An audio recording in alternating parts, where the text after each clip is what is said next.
Hi everyone and welcome back to the podcast. Today is going to be a little bit of an update style episode. I'll be sharing what's happening with my holistic wellness programs for pets, as well as giving a personal update about my new and what's proven to be quite stressful cat enclosure project. And I want to wrap all of this up in around a theme that I think will resonate with you. Overwhelm versus ease in caring for our animals. Do we jump in and try to do everything at once, or do we ease in step by step and let things unfold in the right order?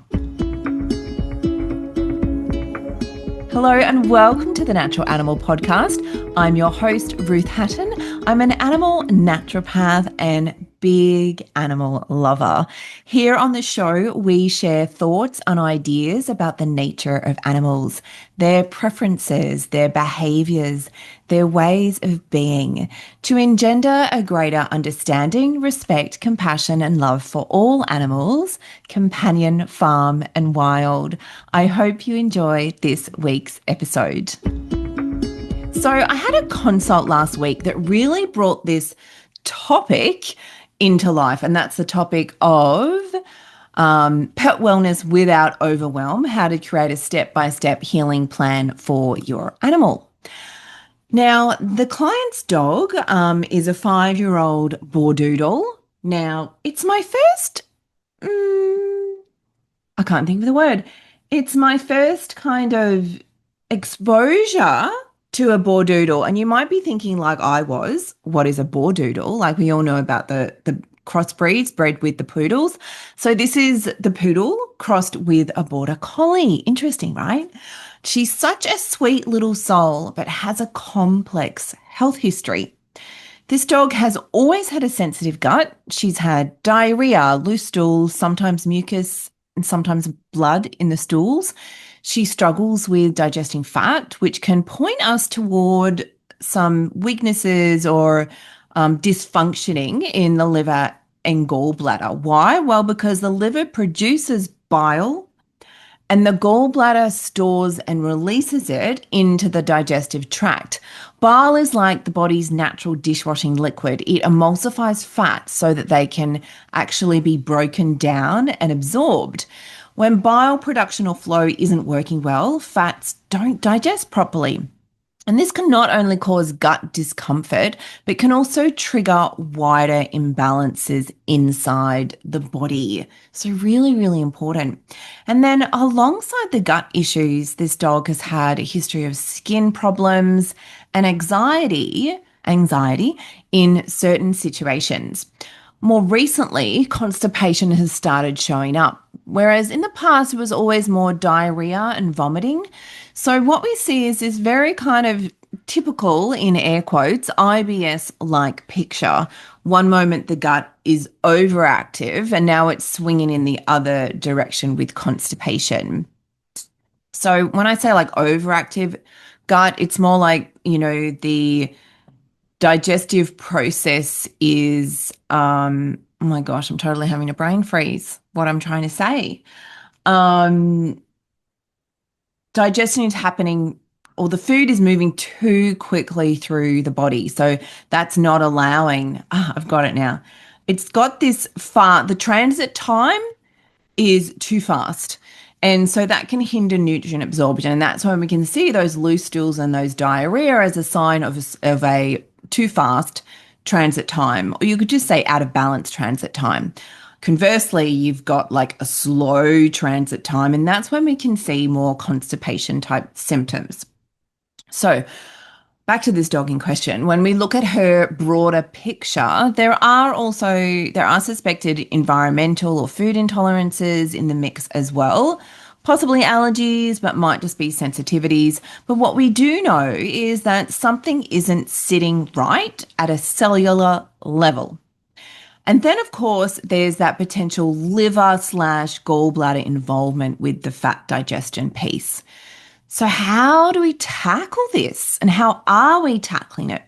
Well, the important thing here is not to throw everything in at once, not to try and tackle everything: gut, skin, liver, gallbladder, anxiety. There's a lot going on, right, in this animal's what I like to call holistic health snapshot. So if we throw in everything at once and try and tackle everything once, what does that create? Overwhelm, often more than not, overwhelm for both the animal and the human. So instead, what I like to do is move through it step by step. Now, this dog is already on a really good diet. In fact, one that I helped formulate for one of my commercial pet food clients. So I know the food is solid, right? So for now, she will stay on that, but we're running some food compatibility testing.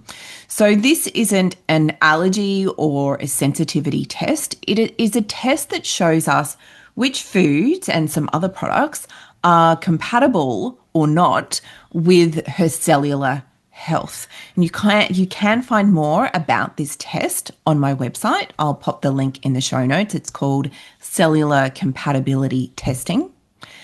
And once we have those results, we'll be able to refine her diet if the test results show that there are some foods or some other products that are incompatible with her cellular health.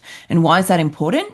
Because if the body is ingesting foods or is exposed to products that are incompatible with its own cells, that can create inflammation and disease in the body. So we're really drilling down into potential root causes and digging down into, what will oftentimes not even be considered or identified as a potential contributing factor to symptoms, right? So we're doing this extra work by doing this test to say, well, yes, there might be some allergies and there might be some sensitivities, but let's dial it back to kind of like the core, the root cause.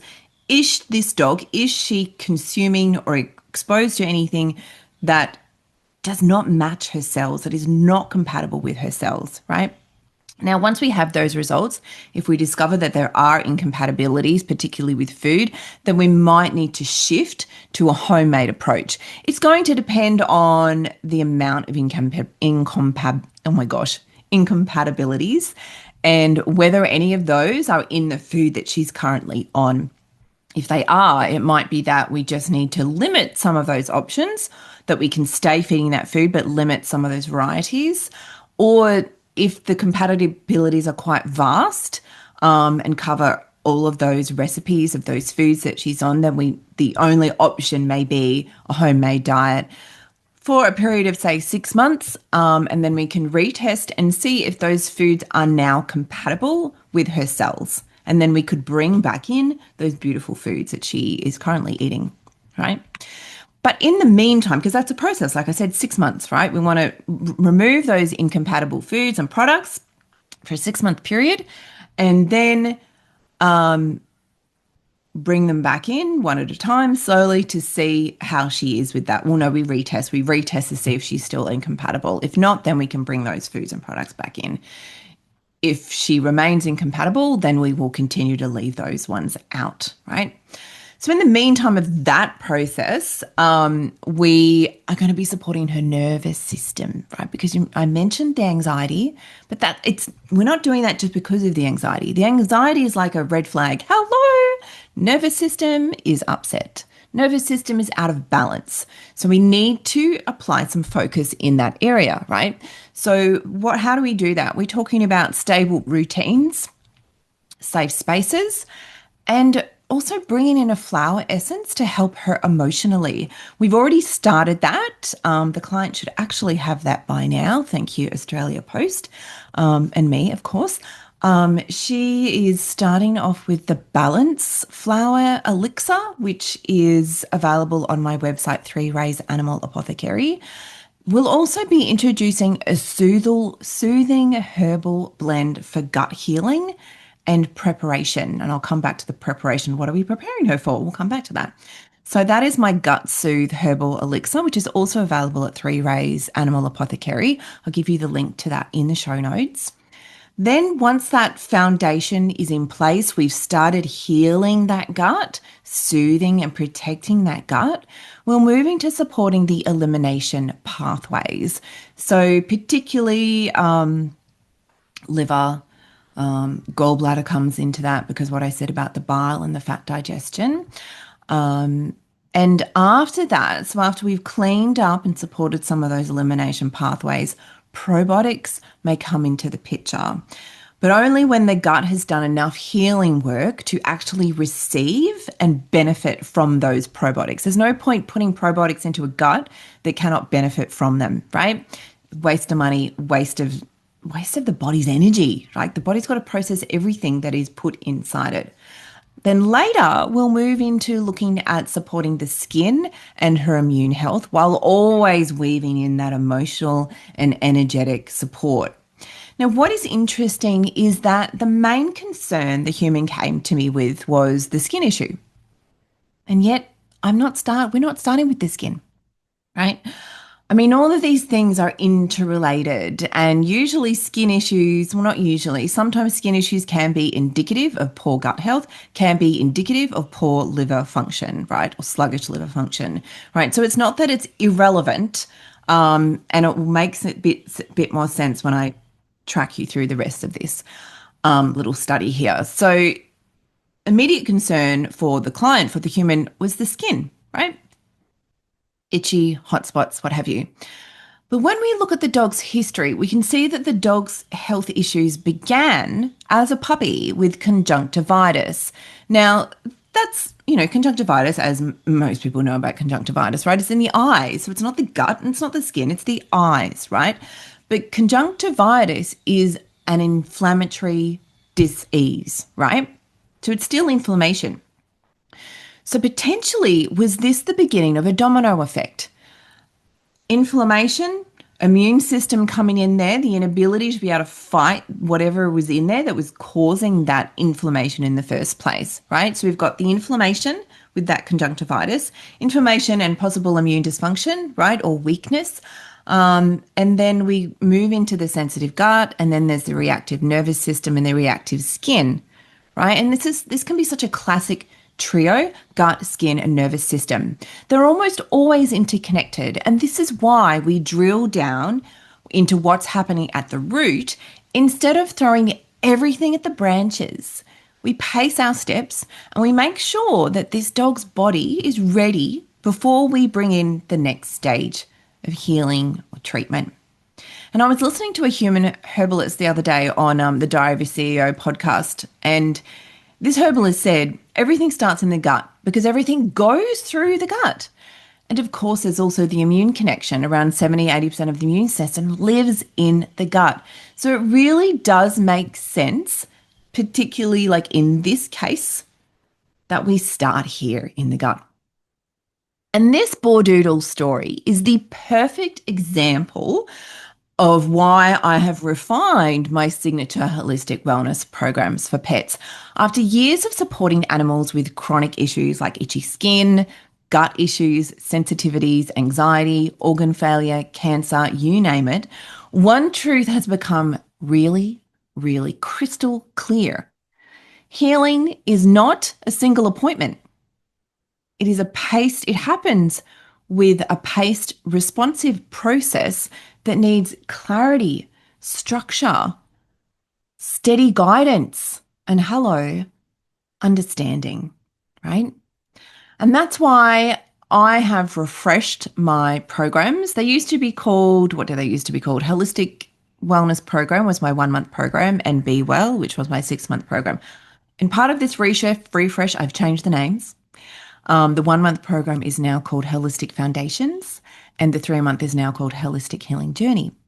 They've always included personalised holistic wellbeing plans, lots and abundance of resources, and ongoing support.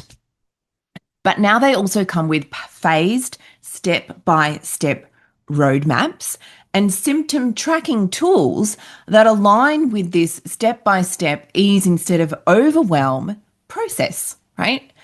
that I think is the most beneficial for everybody involved and also the most effective.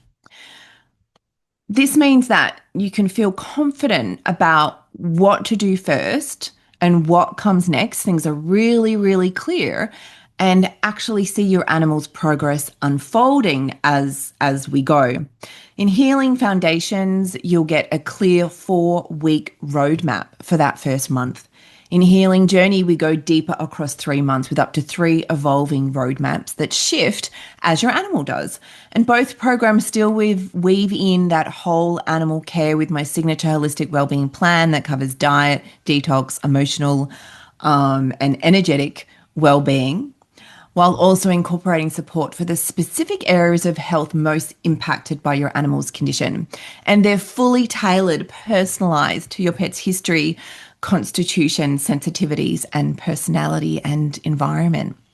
And to celebrate these updates, I've created a special discount for my email subscribers, those people who are part of my animal lovers tribe. But because you're here tuning in to my podcast, I'd love to offer them to you as well. I consider my email subscribers and my podcast listeners like my A1 community. You guys are dedicated. You're dedicated. And so, this is why I'd love to offer these special codes, this special offer to you as well. When you book your programs, you can use the code LOYAL50, LOYAL50 for $50 off the 1-month Healing Foundations program, or LOYAL200 for $200 off the 3-month Healing Journey program. Why these dollars off? Because with the refresh to my programs, the prices have increased. So what these discount offers do is allow you to book in these new refreshed programs at the previous prices. And obviously the $200 off this 3-month program is a massive saving. These codes are valid only until the 9th of September. If you would prefer to have them emailed directly to you, because aligning with the whole intent of exclusivity, I will not be putting these codes in the show notes. So you must be listening to get them, or be a member of my Animal Lovers tribe. So if you prefer to have these codes emailed directly to you, along with other resources and updates, make sure you join my Animal Lovers tribe, obviously before the 9th of September, when the discount offer ends. And I'll pop the link to join the Animal Lovers tribe in the show notes, but not the codes. I only take on 2 new program clients each week because of the dedicated support that I want to be able to give to your animal, right? So if you've been waiting for the right time to work with me at this level, this is it. No brainer, right? So I want to move on to a little personal update. My exciting yet overwhelming cat enclosure project. If you are if you have been in my audience, in my community, whether that's email, social media, podcast, or a client, you will know about Matilda. Now, she was here before. I think she's over there now. And in the background there, you can actually see, maybe if you're watching this, a cute little stuffed toy. It's a baby toy, but I bought it for Matilda because there's beautiful organic cotton. Anyway, it arrived yesterday and she adores it. She loves playing with stuffed toys. So anyway, I digress. Matilda turns 5 months next week, and she's been with us since she was 11 weeks old, right?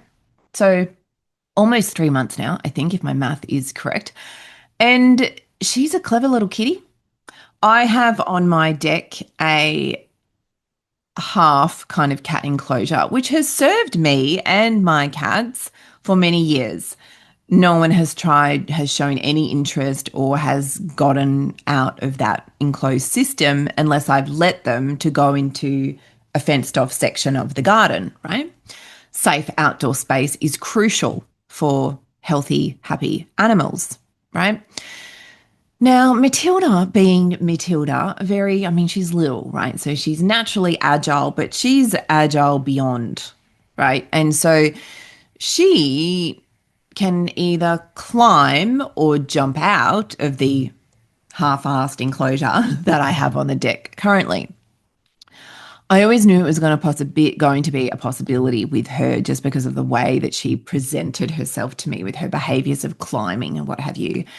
So it wasn't a surprise. I just wasn't expecting it to happen so soon. So luckily, I was prepping and had been training her to walk on lead and harness because I knew how important it is for her to have a safe outdoor space, and I wanted her to be able to go out with me on outside adventures. Now, where I live in the Noosa hinterland, we do have snakes. We do have kangaroos, deer. Not that they, would kill a cat, but if she's not watching, she could get trampled, right? We do have pythons that do come up onto the deck. I have told this story before. I'm not going to tell you the full story, but we had a situation last November where there was a female python looking for a place to lay her eggs, and she was like, you know, basking on the front deck. And I'm like, this can't happen. This is not a safe place to lay eggs. So I had to call in a snake catcher and come and take her to a safer place. So they're here. Not at the moment because we're still technically in winter, not that it feels like it. We're coming into spring. So the weather is getting warmer. The snakes are going to come out of hibernation. She's a tiny little girl and a delicacy for a python, and that is just not going to happen. And I've always been one of those people, one of those cat parents that can't just like let them run free. For starters, I don't think it is the responsible thing to do in terms of wildlife, but also in terms of their own safety.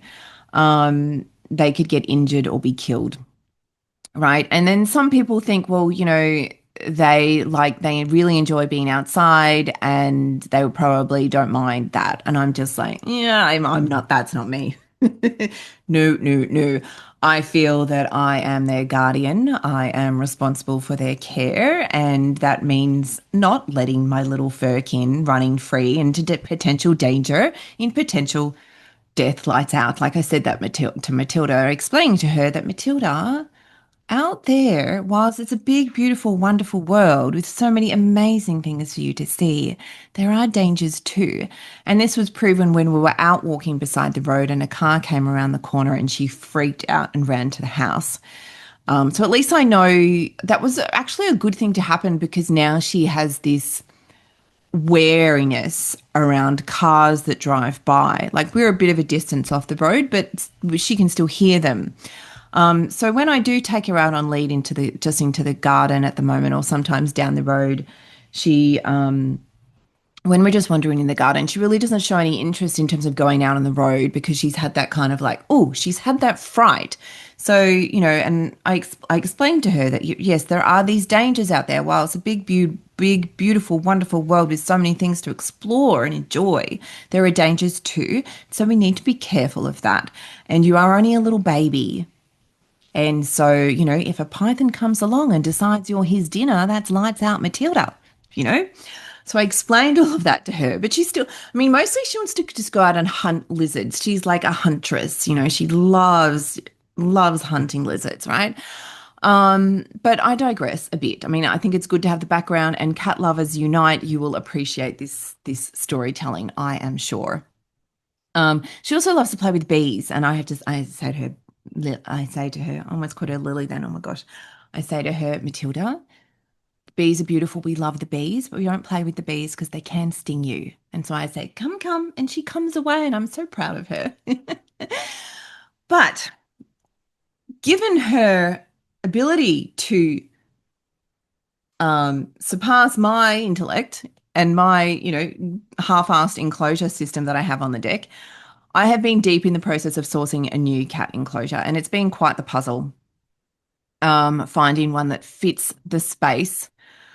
And originally I was going to get one built, and then obviously the quotes come through, and I'm like, do I really want to spend like $4, $5, $6,000 on a cat enclosure that would be friggin' amazing and would tick all my boxes?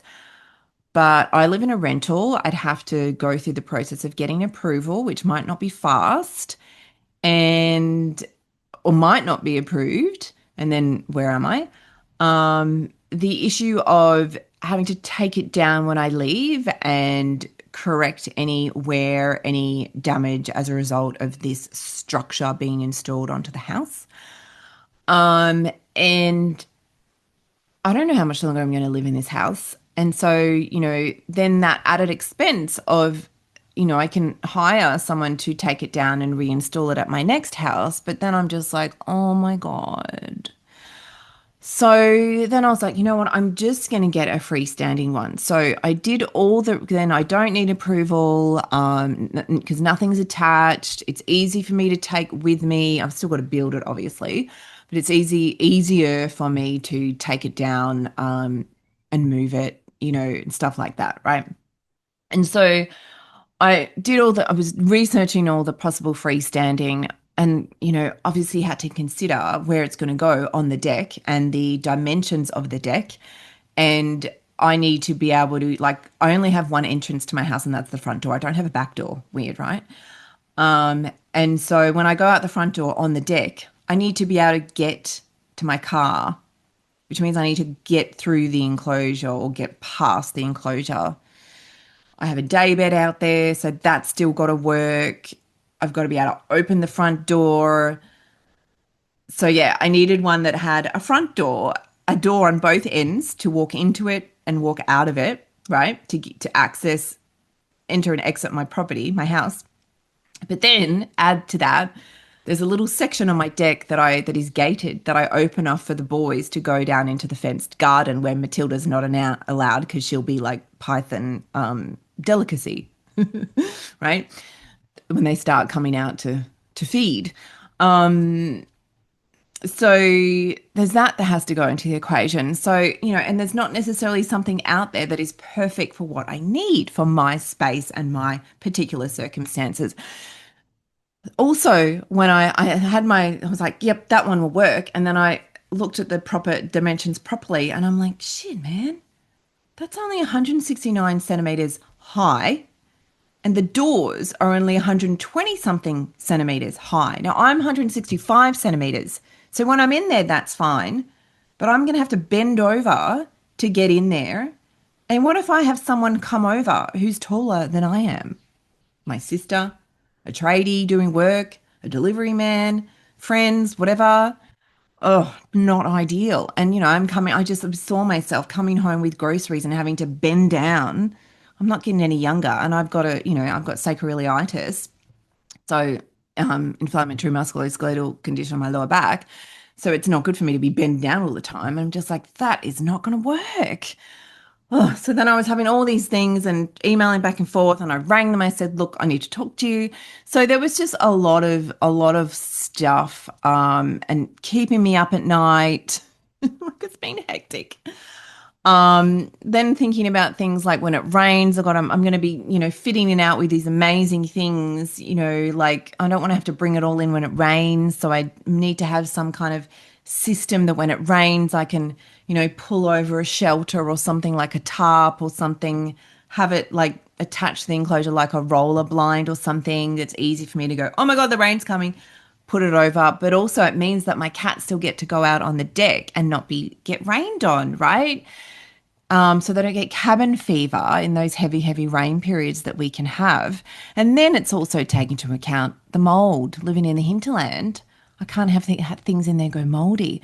So, oh my God, back and forth, round and round in circles. It's been really hectic, right? But I've settled on something. I've purchased it. It is scheduled to arrive tomorrow. I still have to resolve the height issue.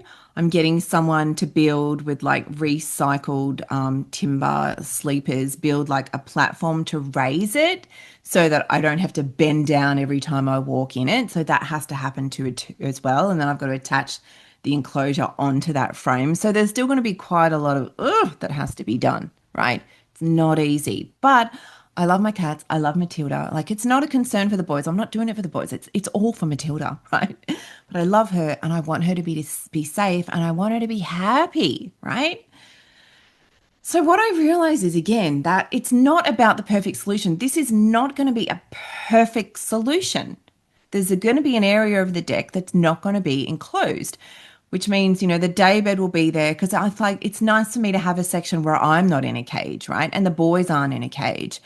And Matilda can be out there in that unenclosed section as well when we're out there together because I can keep an eye on her, right? So it's not perfect, but it will achieve its purpose, I hope. But it's about getting to that end result, right? It's about getting to that point that we want to achieve, progress step by step. And soon it'll be the fun part, furnishing it, fitting it out, and turning it into this amazing cat haven with a walkthrough down the middle for the humans. And I would definitely share more about this as it unfolds, maybe on here, but mostly on my social media. So that is today's show. And my message for you is this: ease, not overwhelm. And as humans, we can fall, and as I've shown, as I demonstrated to you today, I have been in complete state of overwhelm over this, right? So I need to listen to myself here. But it's taking that time. I explored my options with the cat enclosure. I had people come out and look at it, look at the space, discuss what I need. I got quotes in, I had conversations, I thought about all the things that I would need to do. I thought about what I wanted the end result to be, what I wanted it to be like, and just spent that time processing and progressing through things. And, before rushing into that final decision. But I had that overwhelm. And if only I could go back in time and applied more ease, right? Um, Healing unfolds best when we respect the body's pace and start at the foundation, start at the root cause. Now, if you would like to explore one of my updated, refreshed programs, now's a beautiful time because you can use those codes to get that saving Loyal 50 for $50 off the 1 month Healing Foundations program, or Loyal 200 for $200 off the 3 month Holistic Healing Journey program, but only until the 9th of September. I will put the links to those programs in the show notes, and also the link to join the Animal Lovers Tribe if you would like to get those codes straight to your inbox. Thank you so much for tuning in. And remember, as always, if you loved this episode or if you love this episode, please review it on whichever platform you tune into this podcast on. Follow or subscribe if you're not already doing so and you want to get alerts whenever there is a new episode, because as I've discovered over this last couple of weeks, this episode's a week late. It was supposed to be last week, but then I wouldn't have had all this to share with you, right? Like, things happened last week that are actually the content of this week's show, right? So everything happens for a reason, right? And that's ease over overwhelm. Like, I didn't have the energy to do it. And I spoke more about this in last week's Substack article, which is totally relevant today. So I'm going to pop that link to that in the show notes as well, about that kind of like that reflective piece around ease versus overwhelm. Or ease overwhelm. Um, So yeah, in saying that, this show would normally air on a Wednesday, and it's Wednesday today that I'm recording this. Normally I'd record on Tuesday and get it all ready to go out Wednesday, crack of dawn Wednesday morning, all scheduled, all organized, but that hasn't happened this week. So today, right now, I don't know if it's going to go out today or if it's going to go out tomorrow, because I've got client appointments this afternoon. So it's that kind of like leaning back and going, does it really matter? In business, it's always about consistency, consistency, consistency. Be reliable for your audience, for your community, right? But it's like, well, you know what? Without me, I can't do this stuff. I can't be who I want to be for you, for your animals. So why am I bringing all of this up? That's why it's really good to follow or subscribe, because then you'll actually get the show coming up in your feed. You won't be going on Wednesday, where's the natural animal? You won't have to be checking when it's going live because I haven't been consistent. You'll get the alerts and it will just come up in your feed and like, whoa, there it is. Tune in. And the other thing, if you know anyone who you think might benefit from listening to this show or the podcast, please share it with them. This is not just to plug me and or the show, but it does help. It's also helpful to get this information out there to those people who want to know these other natural holistic ways of caring for animals, who want to learn and understand and engender greater love and compassion for all animals, companion, farm and wild. So thank you so much for your support, for spreading this information, and I look forward to seeing you in the next episode.